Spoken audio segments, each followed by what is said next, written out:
Adela, los chicos de la tienda que no debe ser nombrada. Y bueno, hoy vamos a retomar nuestras entrevistas, ya que estamos limitados en horarios y demás. Y nada, preguntaros qué tal estáis. Espero que todo el mundo que se esté conectando, que esté bien, que estén tranquilos. Uh-huh. Y nada, y como habíamos dicho, pues como ahora tenemos las tardes libres y no abrimos la tienda, seguimos teniendo la tienda online y podéis hacer vuestras compras, hacer preguntas y demás. La tienda está abierta por la mañana. Está abierta por la mañana y como tenemos las tardes libres, pues retomamos el tema de entrevistar a actores, ilustradores, a todo el que pertenezca un poco o haya pertenecido al mundo de Harry Potter y Animales Fantásticos. Y hoy vamos a entrevistar a Cory Peterson, uh-huh, actor británico que ha hecho un sinfín de series y películas, y entre ellas ha hecho la de Animales Fantásticos. No sé si os acordáis de la escena cuando Newt entra en el banco en Nueva York a buscar a Nifer y la aborda un empleado del banco. Pues él es el empleado del banco. Uh-huh.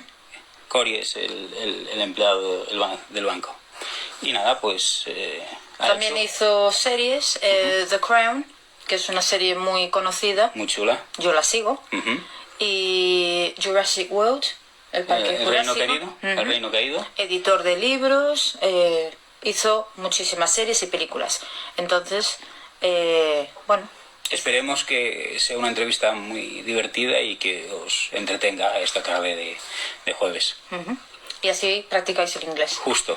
No vamos a acabar de traducirlo porque, bueno, intentaremos que todos... Además, muchos de nuestros clientes ya decían, no, yo ya lo entiendo. Sí, pues bueno. Pues vamos a seguir... Más fácil nos lo pone a nosotros. Pues vamos a mirar si ya está conectado. Sí. Y así ya hablamos con él. Pues ahí vamos a invitar, nos atiende la llamada y nos cuenta qué tal está. Hello. Hi. Hola, hello. Hello. Hola. ¿Cómo estás? Muy bien. Cory, you speak Spanish? Well, yo estuve español en la escuela muchos años atrás, 45 años. Bueno. Do you want the interview in English or Spanish? I think English. English better. Okay. Spanish word. I'm so sorry, but I've got somebody here who just doesn't want to leave just yet. This is the next generation of actors. Say hello. Okay. Hello. Say hello. Hello, blow kiss. No. Oh, you're not going to blow kiss. No. You did. Oh, you did. No kiss. Beautiful. Sorry about that. No. Okay. Well, welcome, Cory. Thank you for collaborating with us. It's a pleasure. Before we start the interview, we would like to know, how are you in these difficult days we've got? El gusto es mío. I'm okay. I've been very busy with a lot of teaching. A lot of teaching of acting. I've got a lot of students that I teach on a BA course up in London. And then children I actually teach on Saturdays as well. So that's all continued. And then I've just completed 2 feature-length horror films as well, which I managed to do in the weeks that we were not in lockdown. So I was able to do 2 films. One I was a victim, the other one I was also kind of a victim. And now we're working on a treatment where I'm not going to be the victim, but I shall be the killer. That's good, yeah.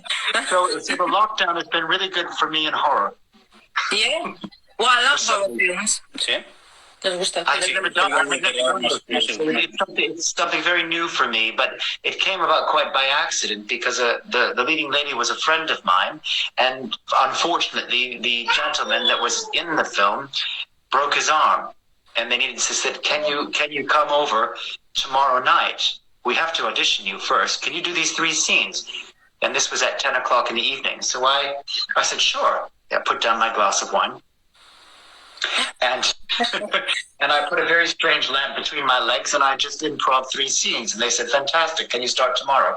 So I did. And then from that, a collaboration began. Okay. Oh, well, very good.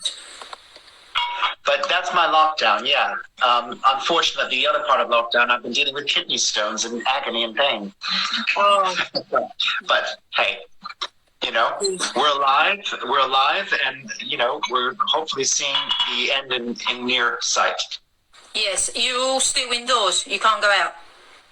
We're still in lockdown. We're allowed to. The rules are different, I presume, country by country. But we're allowed to go out once a day to food shop and to exercise with one other person who's in your bubble, so to speak. Yes. How about there? It's getting worse. It's very similar. I think we're getting worse because we're worse than in March last year. When it started, we're in worse situation now. Usually the shops are open morning and afternoon. We only open in the morning. We've got to be indoors from 6 o'clock. It all closes. We've all got to be indoors. And big shopping centres have got to shut all weekend. They can't open. Right. To see, because the hospitals are quite limited. There's a lot of people with COVID. It's all over you too. Look at you. And it's a difficult situation. Yes. It's getting very old. Yeah, we caught COVID the last day of November. We had to have the shop shut 20-something days. The three of us and our daughter. So we had the same thing, complete lockdown just for the month of November, and I think we opened for 3 weeks, or 3.5 weeks for just before Christmas, which was lovely, but it's now set us all back again, and we're kind of paying for it now. Yeah. See if it gets better. We hope so. We'll see if it gets better. The other thing is that also during lockdown, since last year, I've had a television come out and a film come out in lockdown. So there were no opening night parties. There was no celebration. There was no interviews. There were no parties. There was no celebration. It was all very somber and very private. And they just, the movie-going experience just wasn't there, and it was a shame because there were two projects I was very, very pleased with, quite high profile ones, and it just sort of it's all a bit squibby, pathetic, a bit pathetic, but it's such a shame because both of these projects are so deserving. How you make something more of something that now can't be public it's really affecting. I mean, Netflix is thriving, which is great in another way. But the cinema going experience is, I think people are really feeling that, going to the cinema and going into the darkness with a group of strangers and traveling somewhere is something quite human. That human gathering is just, obviously theater is theater as well, but just for film going, we miss it very much. It's not the same watching it, you're sitting with alone. No, it's better going to the cinema. I love going to the cinema. Yeah. We miss it, but we just hope it all changes and we can go back to normal how we used to. Yeah. Well, we'll start with the interview. Harry Potter fans of Spain sent us questions on Facebook and Instagram, so we're going to start. Okay? Fantastic. Before being part of this magical world, were you already a Harry Potter or Fantastic Beasts fan? I was. Oh gosh, I'm trying to remember how the timing of this was. Yes, I was a fan. I hadn't read the books, I have to be completely honest, but I really enjoyed the films, and I had chums that are part of the films, so that's how I sort of started with it. And then my connection with Harry Potter came with the stage play of The Cursed Child, which they did as a play first rather than a book to a film. They did it that way, and one of my best friends was playing Hermione, and so I got to be involved. I got to hear a lot from the ground up when they were writing that play. How it was going from basically table work and ideas to script, and the ideas that they were working with in the workshops they were doing in movement and physicalization and in magic and in casting spells and all sorts of things. So then I sort of got caught up in it because of my best friend, who was mad about Harry Potter, knew everything about Harry Potter, everything. So I sort of got. That was my window into it.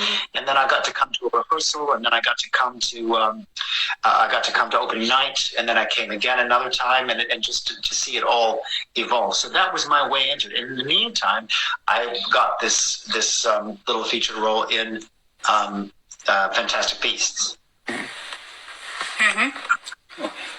So yeah, and now it's this whole new world, but the two worlds are now coming together and threading together, which is wonderful seeing that happen. We had a sense of it when filming Fantastic Beasts that we knew it was the precursor to it, and that this was a main character that would focus and have an impact on what we already all knew about Harry Potter, and so that was just very exciting to not know what that was at the time.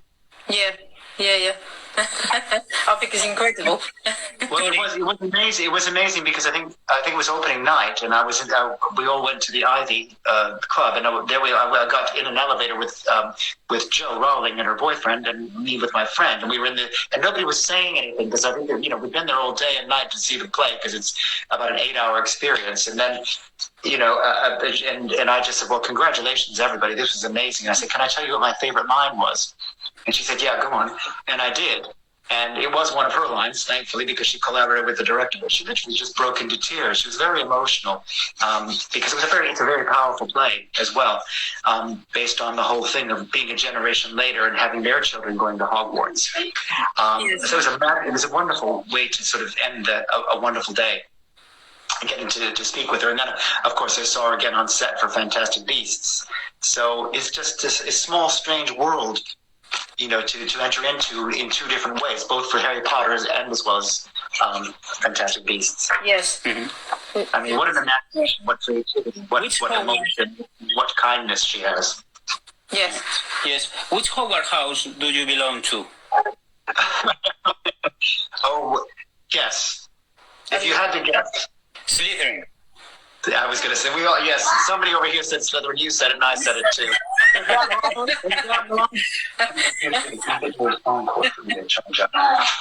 I'm just going to get another cord so I don't run out of energy on my phone. I've got you plugged into my ring light, and I've got 15%, so I've got to plug it in again. Yeah, well, don't worry. I'm not very organized. But no, I think a Slytherin man, don't you? And funnily enough, that... at the theater where they're playing, the Cursed Child is playing, that's their sort of bar in one of the rooms they set up on, I forget which day of the week it is, I think it was Sundays or something, and they called it Slither Inn, and that was their internal bar at the theater. So, Yeah. thank you. Thank you so much.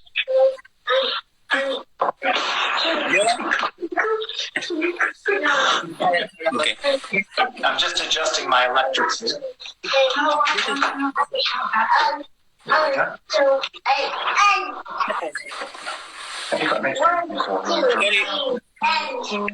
Me, I'm a Slytherin too.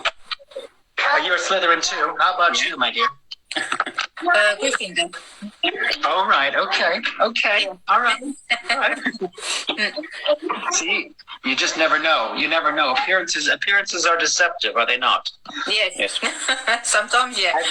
I think my bank employee or bank manager, as I called him, because he certainly saw himself as a manager of the film, would definitely be Gryffindor. Probably, yeah. He took everything very seriously and was very type A personality and was very, very much a company man. Yes. Can you tell us about the audition for the bank employer or manager in Fantastic Beasts? I can. It was very short. Very short. So the call came and it was a code name, so no one knew what the film was. No actor knew. I mean, presumably people like Eddie Redmayne knew.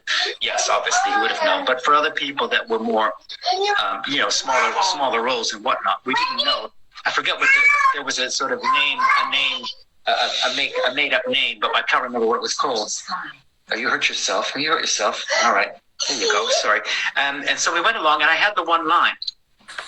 And I went up, and there were loads of people. They've seen loads of people, and people from other roles as well. And so we just came into a very small, very charming room in Notting Hill. And I hadn't met this casting director before. She was charming. Basically, she says, "Okay, we had a bit of chat." And she said, "How about it? Let's shall we give it a go?" So we did.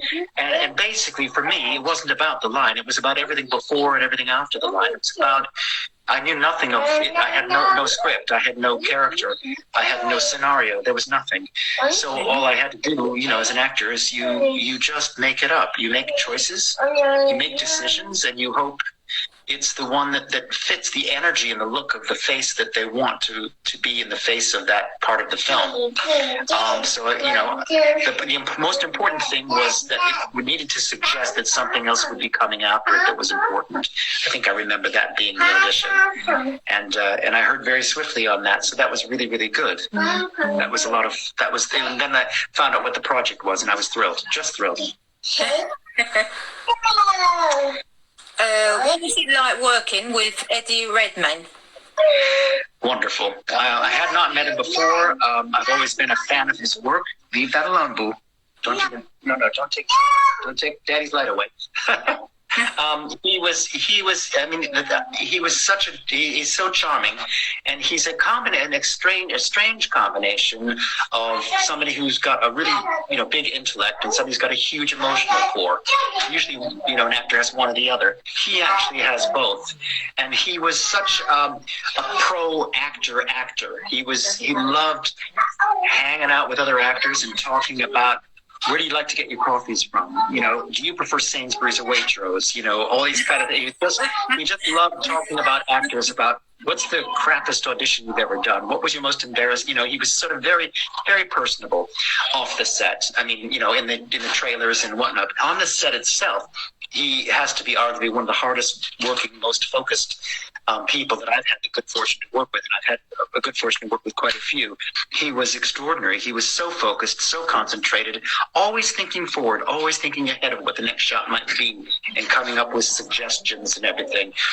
So he was incredibly creative, just an incredibly creative actor, which I suspected, and it was such a pleasure to have that confirmed. It was really funny because I remember we were filming the scene where I'm in, and the camera was on me that time. It was a big shot because cameras were flying up 100 yards in the air and over walls and diving in. It was extraordinary, this set, with extras, in over 150 extras. And literally, he forgot that the camera was on me, so he walked out of and he turned back, and he was on camera, and he broke character and thought the scene was done because he thought it exited, and he screwed up the shot. And he was mortified. He was absolutely mortified, And I jokingly said something like, "We have to give your Oscar back now," or something like that. It was very good natured about it. Yeah. So, but lovely, just really, really lovely to work with. Nice guy to everybody. Okay. Did you like working with David Yates? Oh my God, yes. It was interesting. He's just a phenomenon. He's so, the thing was, they booked me for about 5 days, and then and I don't think I was used for a day or two. I was sat in my trailer, in 1920s, gear and everything, wondering whether I was going to be used or not really knowing, and they not really knowing if they were going to get to or not, because it was a split set. There was, sort of the A set and the B set, and they were filming lots of things on one location, and then they were filming other scenes at the same time, like in the church or in the Brooklyn, where the dragon goes through and bursts through walls and things like that. So they were sending, and David was with us. So the second unit was with them. So it was really kind of interesting. So we had David for a while, and then I was called in, and we did lots of things. Then on this, it was such a complicated shot. It was really hard to get that shot. It took a few days, actually, which was extraordinary. And excuse me, Papa's working. Excuse me, come here. Do a small food, baby. Okay. And so he said, "Cory, I really like what you're doing. Could you possibly stay another few days, because I really like what you're doing and I'd like to flesh it out?" And I said, "Well, I'm not going home, so yes." I was enjoying it so much. So we did, and then we choreographed. We filmed all sorts of footage of me basically chasing, being suspicious, and following Eddie Redmayne throughout the bank, and following him down into the vaults, and then getting zapped out of one place physically into another. And we did all that. None of that is in the film. Such a shame. We did all this stuff, and David was so kind and so interested, and he just liked the look of the shots. He was very kind about my work and wanting to expand it. But in the end, if it doesn't further the main story. The final cut is ruthless in a big feature film, so none of it is in there, sadly. Yes. But it was a lot of fun. It was a lot of fun. Did you make any friendship with the cast of Fantastic Beasts? Let's see. Yeah, I did actually. I would say Dan, who plays one of the main characters, who was the one who's gone to the bank for the loan and everything. He's one of the main characters, and so we worked a lot together. And he was from New York, and I had lived and worked in New York for 13 years as well. So we knew a lot about certain people and things together. So we would chat about that when we were filming together. And then he was there for opening night with his wife. He'd been back to the States and then back over again. So I hadn't seen him for several months. And then we were there for the opening night. So it was really nice to meet up. People from Fantastic Beasts were at the opening night for Cursed Child, and when Fantastic Beasts opened, a lot of the people from Cursed Child came to the film premiere of Fantastic Beasts. So it was this wonderful thing to have this screening that involved the two worlds. Yes. And he was definitely a part of that. So. And I think I made two of the extras as well. So two of the extras. So I was having chats with them. I couldn't believe I knew some of them. Small world. Yeah. Yeah. And I have a couple of chums as well that are in it, but I didn't film with them. And none of us knew that the others were in it until much later. Yeah. So that was kind of fun. You think you're in a film together, but you're not really. Yeah. Yeah. But it's a bond. Yeah. Are you going to appear in the next movies of Fantastic Beasts, or can you tell us? I can't tell you. If I am, I could say I'm in it, but I have not been asked back yet. So I hope someone's listening, because I would love to. And we did expand that. So if they go back to the bank, maybe they would. I think it would have to be specific. So, but honestly, I would love nothing better, because it was an incredible experience. I mean, the DOP, the director of photography, the cameraman, the first AD. I mean, it was such a lovely set. The energy was phenomenal.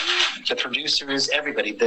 It was such a great feeling of creating something really exciting and new for the first time. It was really lovely. It was really exciting.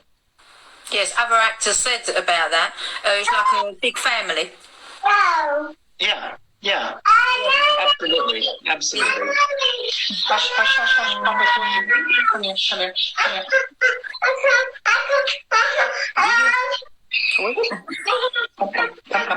Come. I'm so sorry. Somebody didn't get a knot today. Come here, you. Come here. All right. Are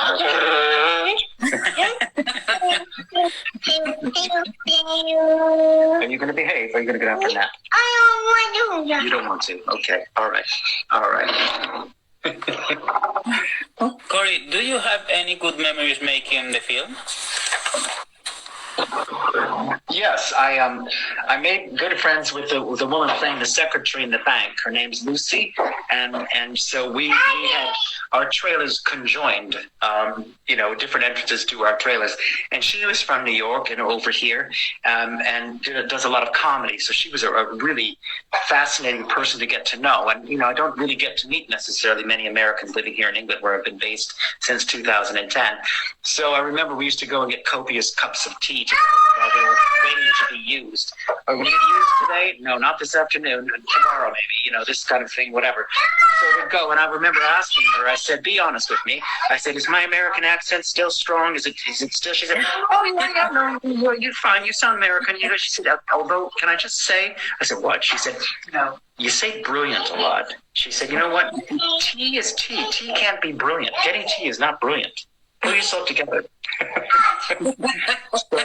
So she was somebody because we were so close together. And then you never knew on days when you were sort of walking around if you'd come across Eddie, or you'd come across what's his name? Johnny Depp, or John Voight, or it was just amazing, because you didn't know at the time who else was in the film. Yes. And so you'd see the name of the character, you know. But so it was always quite interesting to just have a walk around and see who you bump into. Yeah. I would love to have the chance as well, yeah. Exactly. Did you have the chance of keeping something off the set? Yes. Not off the set. No, not off the set. But they gave it these little plastic things to wear in the rain to protect your costume. Really bad plastic with a pointy top, quite witchy looking. And I have to say, I kept it as a souvenir. I hope that's all right. Okay, you've got to be quiet. Can you try and take in the other room for a moment? I'm so sorry. You worked in the series Patrick Melrose with Benedict. Can you tell us about it? I can, yeah. That's seen the light of day on, I think, Sky Atlantic and on Showtime, or was it HBO? I forget which. I think it was Showtime.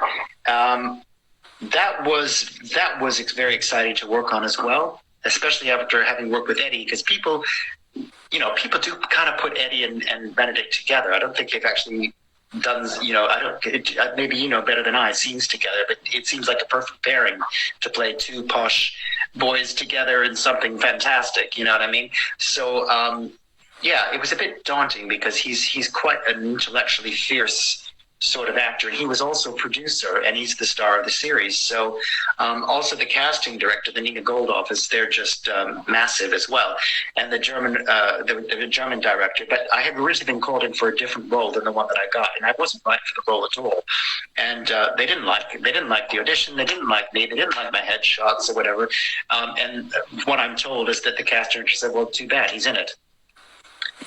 So they found me something, supposedly. I don't know if that's true, but I was in it, so I tend to believe that version, and credit a wonderful casting director for giving me a wonderful opportunity, and in fact got to a better role in my opinion.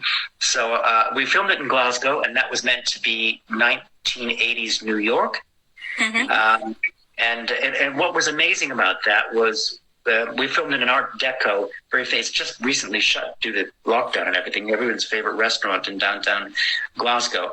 And it was making believe that we were in New York City. But he was great. He was in some ways not unlike Eddie, because he was ferociously intellectual, but because he was producer, he was also saying, okay, now the scene's moved on. There are less people at the bar, and there are far more cigarettes in those ashtrays, and they've had 4 more drinks, and that person is gone. And I was like, and he was sort of in control. It's not what I expect an actor to do, but because he was a producer, he had a lot of creative input as well. And not dissimilar to Eddie, because I think Eddie had an understanding with the directors that when he was going to do the Fantastic Beasts, that he would, have a lot of creative input as well. So unlike other people, both Benedict and Eddie had a lot of artistic input into the way shots were, I think, and their contribution and how they would like to see it done. And that was really rather unique. And I think Benedict, he was really cool. I have to say, he was wickedly cool. I really, really liked his sense of humor a lot. And he was really nice. We got on well. I think if I hadn't been on my A game, he could have eaten me for breakfast. But I was on my A game. And it was a fantastic experience. And I absolutely adored working with him. And it's a cracking scene, really cracking scene. And it made all the trailers, and it's a phenomenal series. Every role in it absolutely is just perfect. I think it's just a perfect series. Yes. Have you seen it? No, we haven't seen it yet. No. La serie. Oh, no. It's brilliant. Can you tell us about your role? I just want to say, you guys are just brilliant. Your knowledge of stuff is absolutely fantastic. Thank you. Can you tell us about your role in Jurassic World? Yes, I can.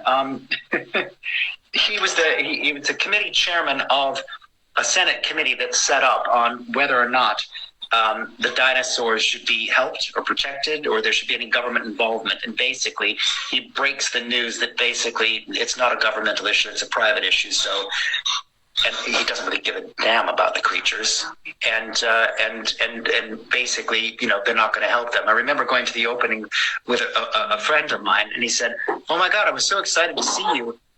I don't know what you said, but I just knew that you were some sort of bastard who wasn't going to help them, and I hated you." So that was good fun. That was the same casting director as Patrick Melrose, funnily enough, and that had gone by another funny name, so we didn't know what it was either when we went up for it. It was one of those very secret projects, which is exciting. So, and I was doing a pantomime, so I literally did a kids morning pantomime at 10 o'clock, and went up, and I didn't realize that people drank port, and I had my first couple of glasses of port, and it was absolutely fatal. So I had to have lots of coffee and popcorn on the train up to London to be able to deal with the audition. But it left me very free, shall we say, and liberal to not be connected to any of the outcomes. So it was a fun audition as far as I was concerned. I was delighted to get it. Yes. But it was funny because yes, it was that one. I got the word that I was filming something in Birmingham, and something from America, and I got the call from my agent saying that it was mine in the morning. And when they were driving me back from the set, they said, "I'm sorry, we never had to make a phone call like this, but actually your role's been cut. I'm so sorry." So the role was cut. And then they said, "Well, actually, they're interested in you for another role. Can you film this scene, by tomorrow and get it over to them?" I said, "Yeah, yeah, all right, did all that. That role never made it. And then my role came back, which was lucky. But when I went for the fitting out to Pinewood, I said to the costume director, I said, my role had been cut." She said, "Oh, darling, everybody's role had been cut. Don't even get me started." So it was this whole thing of a massive Hollywood machinery that were huge committee decisions on two sides of not only the Atlantic, but the other side of that continent as well. So it was quite daunting, really. It was incredibly a powerful, heady kind of set. That was, and the sweetest, nicest, helpful director, Jay Bayona, who created a great film, in my opinion, absolutely great film, and a grand film, really. And it was so kind and so helpful to me in that, because it was their first day of filming, and they had given me. They weren't sure it was going to be one of three characters and one of three speeches, but they couldn't tell me. So I was coming on the set. I memorized three different speeches that were all similar. But by the time you learn the second one, you try and learn the third one, then you forget the first one, you see. And he was very, very patient. He just said, "It doesn't matter," and he was very helpful. And we were only on set for an hour for that. Wow. But it was... Yeah, I think there must have been 300 extras and stand-ins and whatnot. They were all standing in the rain, and it just felt really awful going by people, being ushered, with umbrellas from this, that, and whatever. And of course, it struck me, it's not about me, it's about the shot. Yes. So, actors need to know that it's really about the shot, and film acting is really about everybody contributing equally to the shot, and the actors no more importantly than somebody who cooks your lunch or who drives you there. It's yeah. Mm-hmm. Another film you worked in was The Road's Not Taken, with Javier Bardem and Ellie Fanning. Can you tell us about your experience with them? It was one night only. We had one night, the three of us. One night for that. The budget wasn't massive.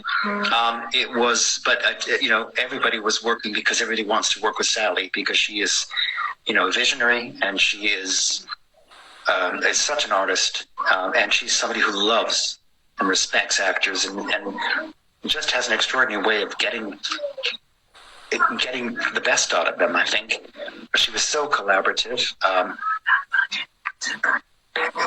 would say Javier, he was just so very, very kind. He's just sort of my kind of guy. And I remember him saying, "Thank God for acting, because I was such a bad boy. I was lost. And if I hadn't found acting, it would have been curtains for me," kind of thing, something along those lines. And he he was really very open and very honest and very, very easy to go with. And then we did the scene, and Sally was so great because she just sort of said, well, and we didn't. There was a kind of a script, but we didn't really pay any attention to that. She just kind of said, well, we'll go in and we'll film this rehearsal for, just because. She said, but we'll just go in and see, what we have, if they're, just gently kind of go in. Well, she took all the pressure off the actors, didn't she? It was so clever. And my favorite memory of that was because I was in an optician's room. We were actually filming at Costco in Wembley, which was meant to be somewhere in Brooklyn, New York, and there wasn't any room for her, so she literally had to hold a waistband in her arms and crouch and curl up in a fetal position under my desk. That's Sally Potter. I mean, you gotta love her. And then it was so funny because I didn't know. She said, don't expect much from Javier, but don't worry about what he's doing. I said, okay. I wasn't. Well, I should have probably, but I took her at her word, and so we did the take, and he was so funny. He was so out of it because of his dementia that he was out, and then he, physically out, and then she did cut, and then there was a moment he looked at me and went, "You're very good. That was good." And then back in again. How charming is that? I mean, he didn't have to do that, and he was just, and I remember when we finished it. We only did very few takes for different angles and this, that, whatever. But Sally asked us how we thought. Was there anything else we wanted? Were we happy with the kind of thing, whatever? And I remember him saying, "Yes, I think this has the heart. This we have the heart." And I just thought that was it. That was it. You found the heart, and that's what we all found together. We just she allowed us to just kind of fall. Mm-hmm. Yeah, and he is a phenomenal, fantastic actor. I think, I've been so lucky to work with some of my absolute, favorites and idols, and he, for him to be so human and so personable and so good and so brave, really was a treat.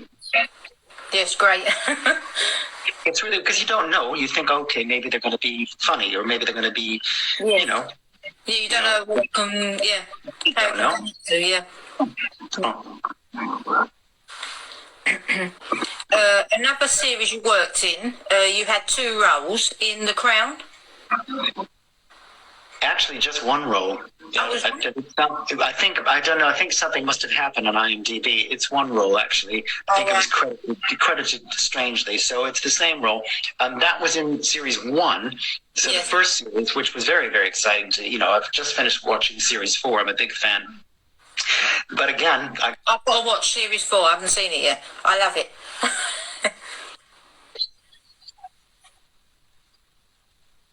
Who was an actor I had admired on stage for decades, and was a friend of a friend, but I had never met him.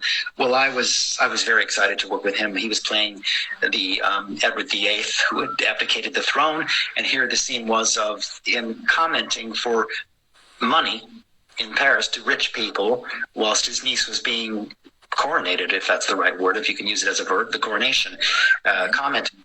And so that was really exciting. So I got to, it's interesting because I got on the set, and I think I have about 6 to 8 lines maybe or something like that. And the director came over to have a chat with me, and he said, "Now, your character." And I went, "Okay, boom." And I just jumped in and said, "This is who he is." And he went, "That's it.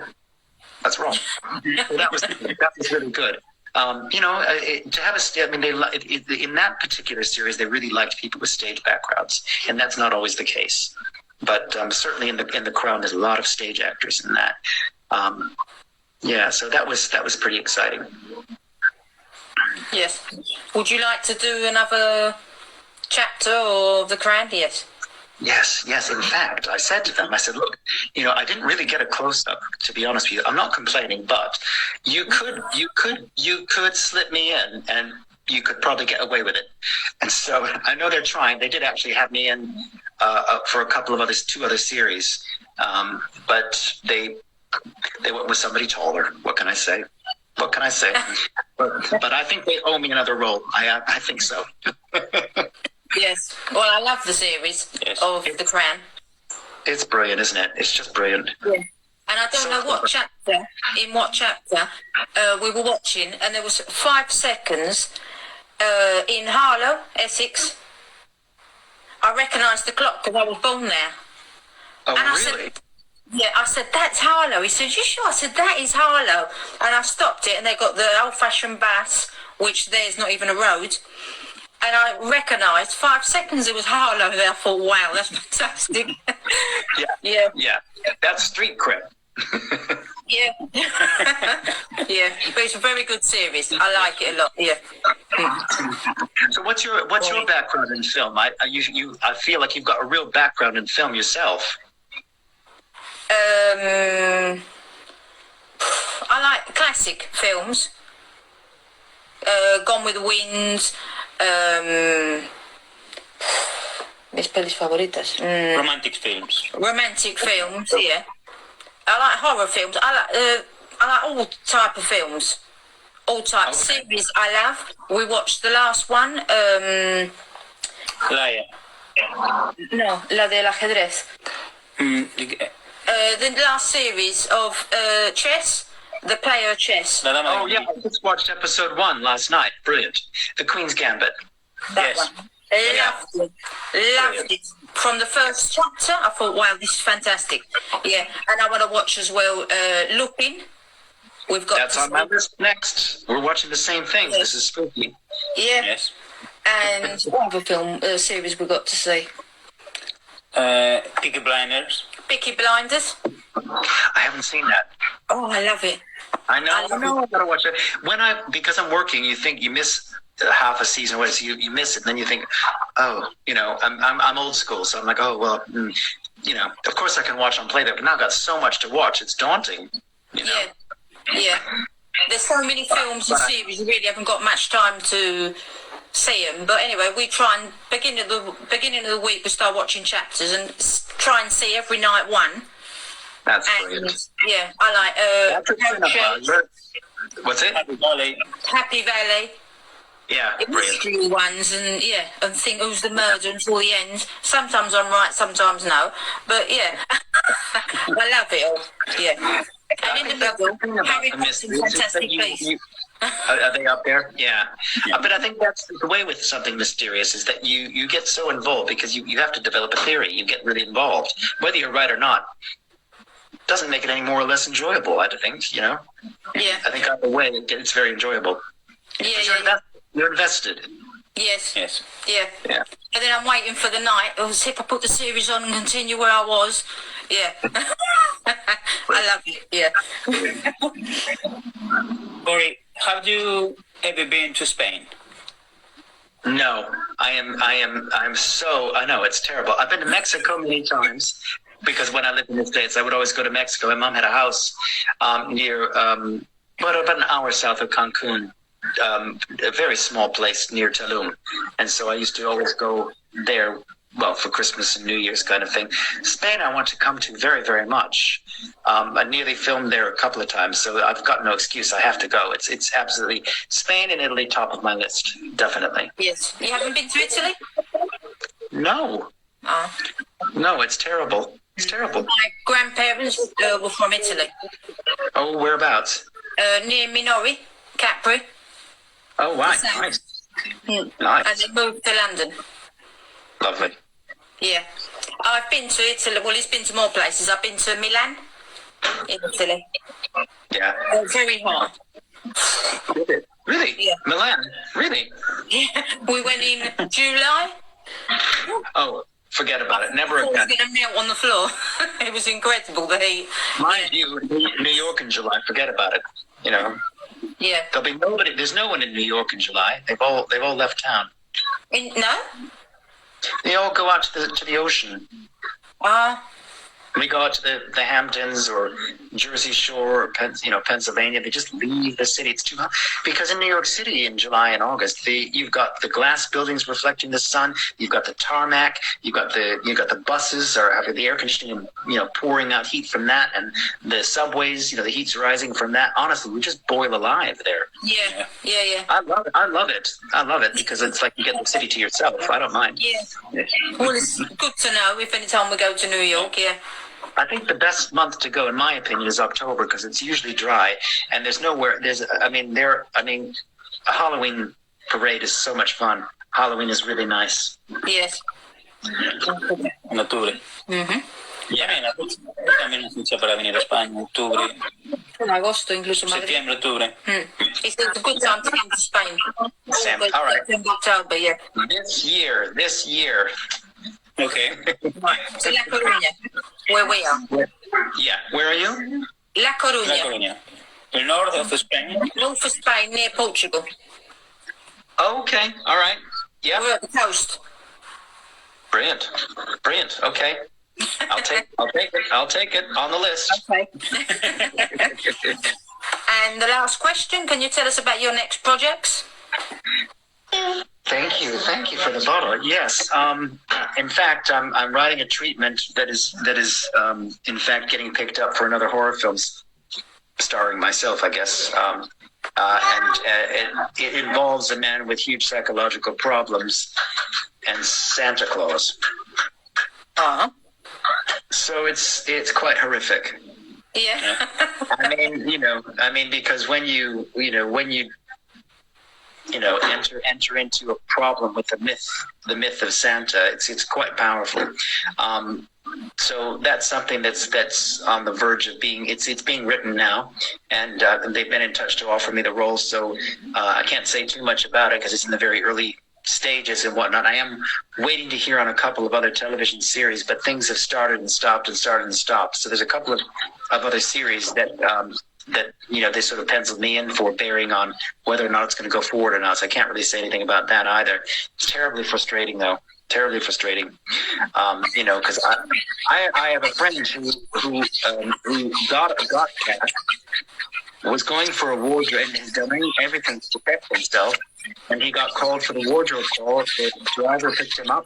He was in the back. The window was up, but he had the bottle of water and whatever. 2 days later, they contacted him saying, we're sending a nurse.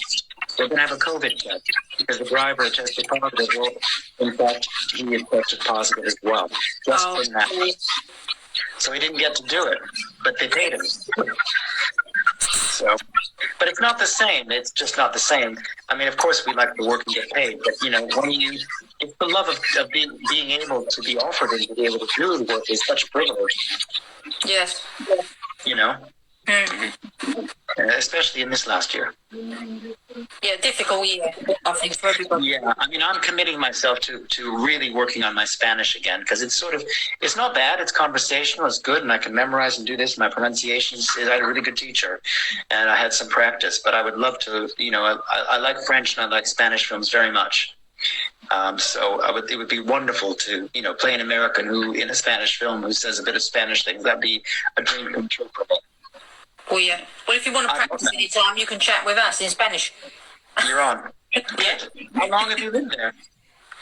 Too many years. We won't go there. All right. Too many, but in other situation, not this year. But I usually go to England a few times because I've got family there. Yeah. Where did you grow up? I was born in Harlow and I lived in Enfield, Ponders End. Yeah. And then I've got family in Worthing. I've got an aunt. Yes, Worthing. I'm down in Guildford, Godalming. So I've been down. Actually, I went down to Worthing, not for a dirty weekend, just a weekend. But yeah, I love it. Brighton, Worthing, Lancing, love it. It was great. It was great.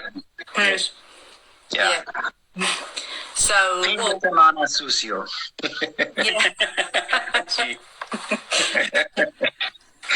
Oh. So see if we can soon go back. But for now, I know. Yes. No. Veremos. Yeah. We've got to wait. Pues nada. Well, that's the whole interview. Well, wonderful. What a pleasure. El gusto es mío, as I said before.